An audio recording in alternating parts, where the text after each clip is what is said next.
Hello. Hey everybody. We are back, and today we want to talk about why you discipline your children and what are the results. What's the goal? What's the goal? It's a hot topic right now. Yeah, it is, especially in this day and age. Over the last, we would say 10 years, disciplining your children has actually been almost a trigger word. Almost like something that people are like, do you? Do you not? Can we be friends? Can we not be friends?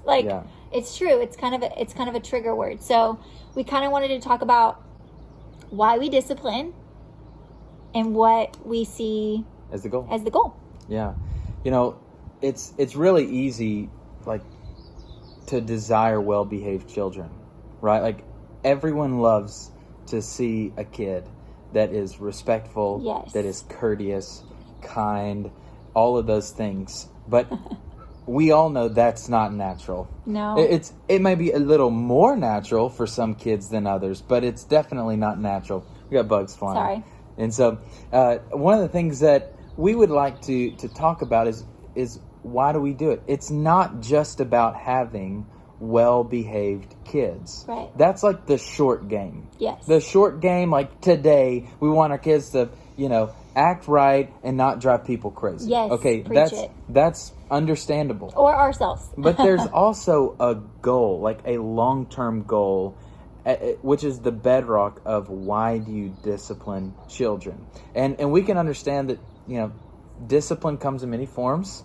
And we're not here to talk about that specifically today. But some kids require extreme discipline. Some kids, like Morgan, are just little angels and just really didn't require much. No, I think I got 5 spankings my entire life. And I can tell you what each one of them were for. Yeah, and I got 5 a day. So it's, and I deserved them, okay? Yeah. I was a hard-headed kid that wanted to understand things before I obeyed. Graham and Luke. Yeah, so I had to be taught that Molly's a mix. Like all of us, you got to teach your kids that what you want really doesn't matter when I tell you what you're going to do.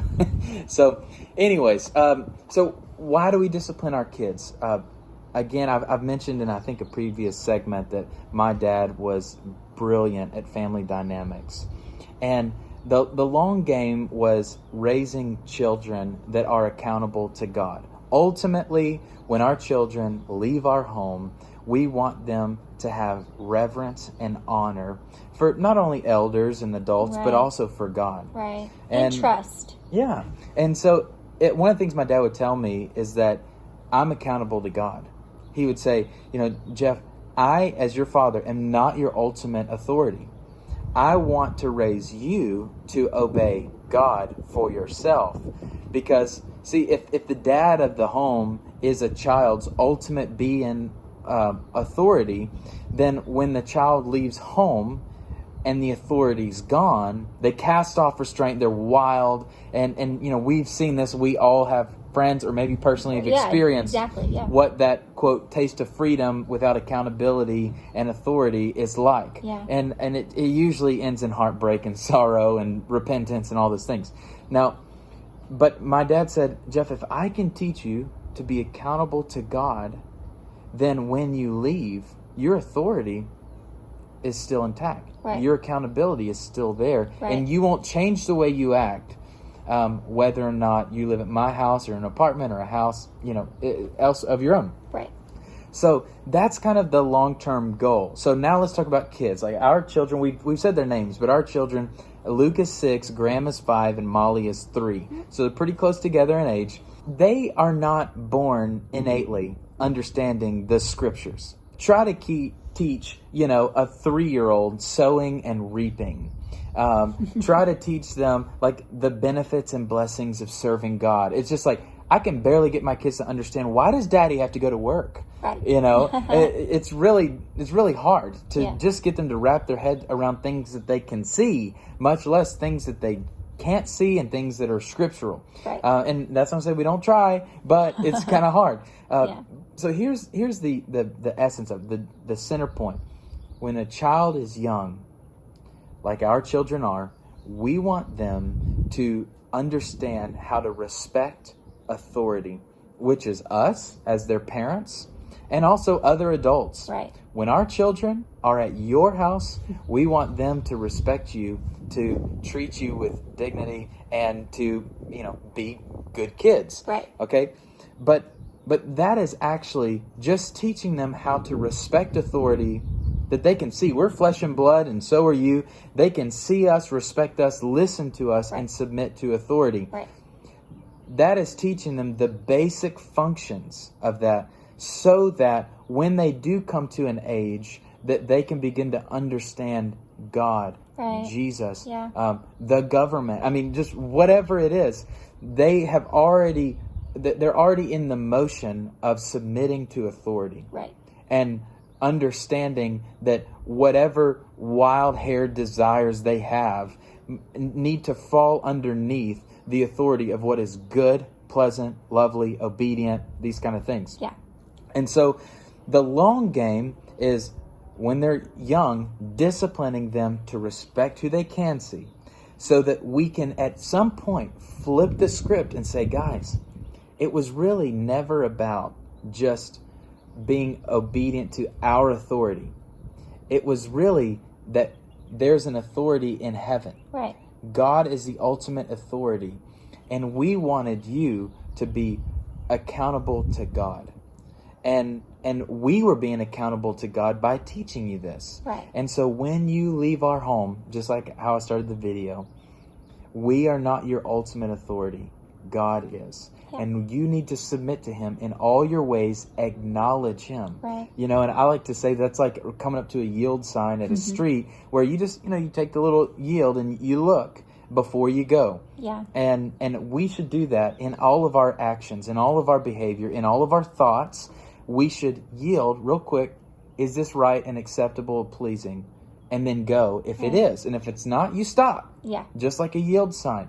And so I really hope that we've been able to help encourage you on, why do you discipline children? Right.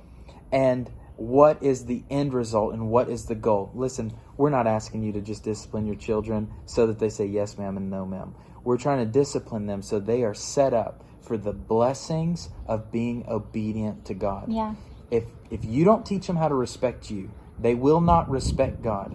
And if they don't respect God and do what is right, they will not yield the fruit and benefits of following and serving Jesus. Yeah. It's plain and simple. Yeah. We are absolute living proof of the goodness of God and the blessings of being obedient to Him as best as we know how. Yeah, my dad was an amazing dad. I had strict rules. Yes ma'am, no ma'am, all those things. And I was almost fearful of my dad. Healthy though. Yeah. And being that way, and I respected my authority. I see the blessings of God in my life now. Not that we did everything right, but there was a lot of things that before we got married, we saved ourselves. And then, labor and delivery for me was amazing. And there's just little small things that I know that I can see. These are blessings of the Lord because my parents took the time to teach me what it looked like to have authority and healthy too. My parents didn't always do it right. I'm sure they, disciplined me out of anger. But for the most part, I knew my parents loved me so much that I didn't rebel against their authority. And now I see the fruit in my life because of that with my parents. And we want to do the same thing with our children. It was very vital for us as kids. And we see it now in our adult life, the fruit of it. Yeah.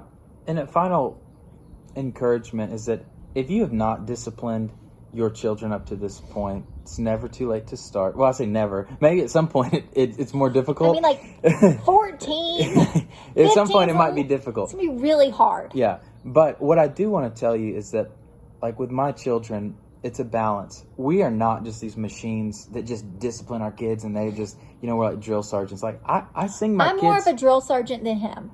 Yeah. And I mean, I'm tough with them, but I also love them equally. Yes, 100%. And so there maybe some people have almost had an abusive past with authority, yes, and with discipline. It's good. But like with my kids, I sing all 3 of them to sleep every night. Mm-hmm. I am very close with my children. Yeah. And so when I discipline them, I can assure you that never once has my child resented me for Never. it. Never once. 100%. Anytime that we discipline our children, they immediately just want to Remorseful. cuddle. They want to Yeah. hug. Yeah. I love you, Daddy. I'm sorry. I'm so sorry. I'm sorry. That's Molly. And kids really, they need to know that there are limits. 100%. And when kids don't have them, like if a child knows like this is the line, if you play over here, all is good, you can do whatever you want. Mm-hmm. Once you cross it, then there's consequences. The problem is so many parents, they don't have this line. And so kids just run amok, and then they run into consequences, and like it was a surprise, like stubbing your toe in the middle of the night. Right? Everybody hates it, right? And that's what happens if you don't set clear boundaries with your children. Right. And because God sets clear boundaries with us. Yep. And man, we could talk about this all day, but we love you guys. Yes. We want to encourage you to discipline your children, not only so they have good behavior, but so they can live a blessed life, because being obedient to your authority in the home and in God produces results for a lifetime. Yes. Thank you guys. Love y'all. Bye.